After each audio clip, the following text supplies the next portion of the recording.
Clinging to the cliffs of Sardinia's wild southwest coast, facing the deep blue of the Mediterranean, lies Porto Flavia, a marvel of human ingenuity carved into stone, suspended between sky and sea.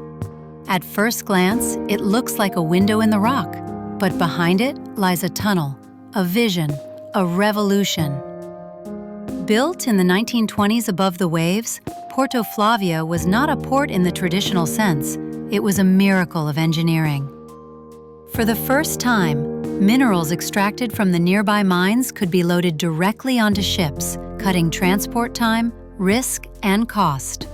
This silent structure, born from the sweat and brilliance of miners and engineers, changed the course of Sardinia's mining history. And yet, it was named not after an owner or an official, but after a little girl, Flavia, the daughter of the engineer who designed it. Today, Porto Flavia stands quiet. The machinery is stopped, the carts have rusted, but the view remains eternal.